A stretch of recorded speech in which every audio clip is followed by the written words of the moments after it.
Leaving school at 15, it was 1964. Another chapter opening as I walked out of that door, discarding my satchel, swapping for a half a sack, entering the big wide world, never to look back. Which road should I travel? What line should I try? Go work like your father, Jeff. I never questioned why. And so down to the old town that they often called the Bay, making chains and pulleys. No, this was not the way. I needed to express myself, to talk, to interact. To work at a machine all day was like having a monkey on my back.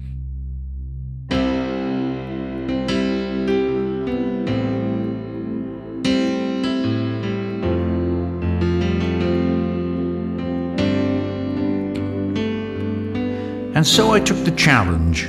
I just had to make the leap. Out of that rundown factory to a city centre street. I worked in retail fashion, both men's and ladies too.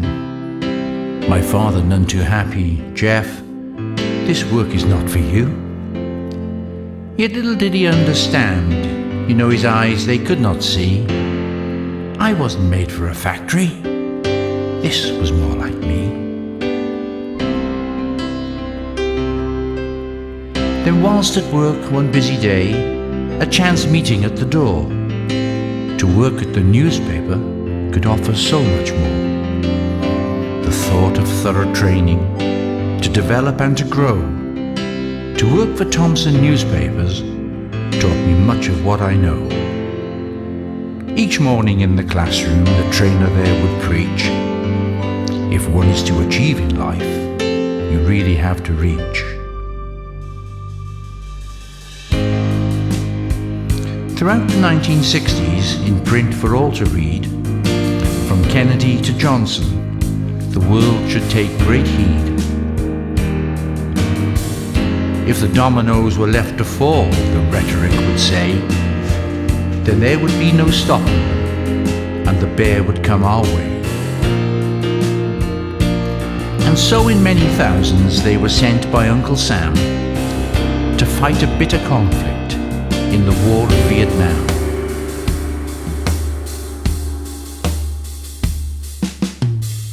Now if you wonder where this fits, I'll tell you if I dare.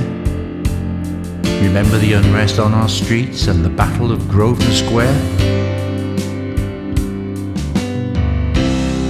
I watched it on the TV, the violence a thread so fine.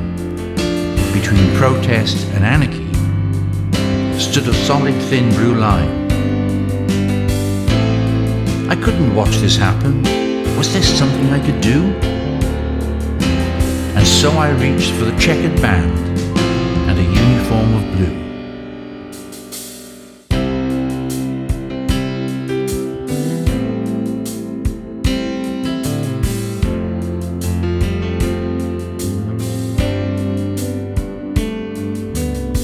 At first a town called Ponty, then Roath and Cathays, and later on to Newport, oh so ambitious in those days. Downtown the transporter bridge towering high in the sky. A rescue operation, a man about to die. We climbed and fought a struggle, a slippery platform covered in moss. We put our lives at risk that day, you know, he didn't give a toss.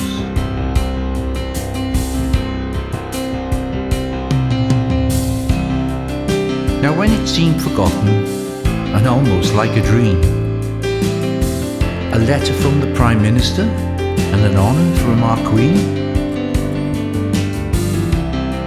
Then later I was summoned to the office of the Chief. 3 stripes upon my arm he placed, with chosen words he'd speak. You are a man of promise, was the main thrust of his speech.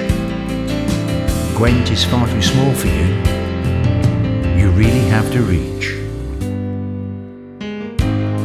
I wondered what he meant that day, as I walked out of the door. His words so quietly spoken, I'd heard them once before. And so my gaze was upwards, my sight was set quite high.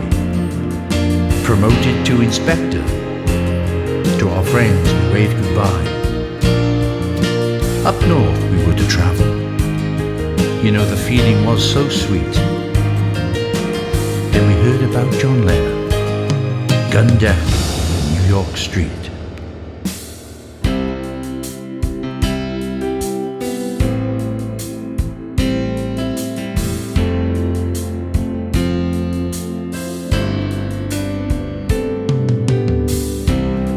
In Hull I did my duty, and what did I find there?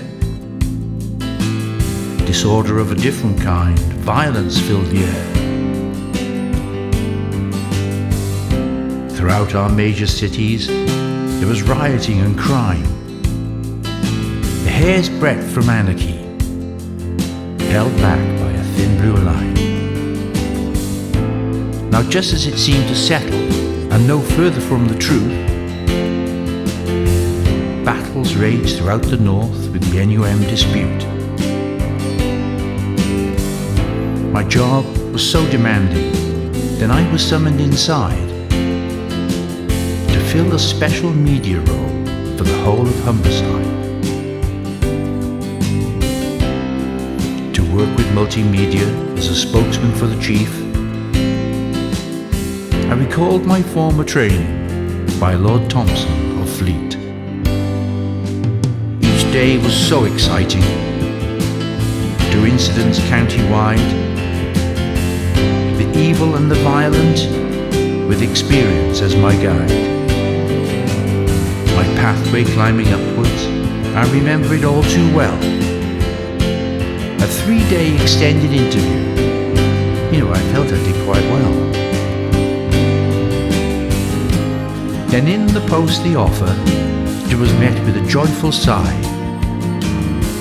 Off to the Police Staff College, staff officer to the HMI. I was working in high circles, rubbing shoulders, walking tall. It was quite unique at Ramshill. You got to meet them all. Leaders of our government, foreign heads of state. With a crown upon my shoulder, I was teaching. This really was the place.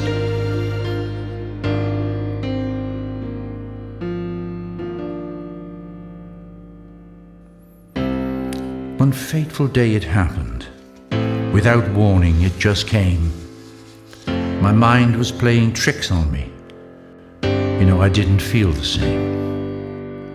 The road that I had traveled, the ladder that I had climbed, seemed so much more uncertain now, threatened by my mind. I didn't want to tell them. I couldn't let it slip. But I began to struggle. I began to lose my grip. At the end of my secondment, I was feeling far from well, tormented by an illness, some say a living hell. Up first thing in the morning, so many tears I'd cry, then off to do my duty, to fret, to wonder why. Finally, in utter torment, I couldn't take no more. I didn't even tell them. As I walked out of the door, parting with my uniform, they all said I was mad. My soul was ripped right out of me as I handed in my badge. Back to where I came from. A new job, it didn't last. I couldn't set my mind straight. I kept thinking of the past. And so the only way back from this wilderness of strife was through treatment at a hospital, a dream in Jane, my wife. The therapeutic process, one word that they would teach: To really climb back out of here, Jeff, you really have to reach. So armed with medication, a guitar, a vision and a dream, my road came back from far away, strange as it may seem. Now if I were to die tomorrow and then return, what would I say? I'd call upon my walk through life, what I learned along the way. Then when I make my choices and ask, what will I be? I'd reach out for the blue surge proud, 'cause a policeman true, that's me.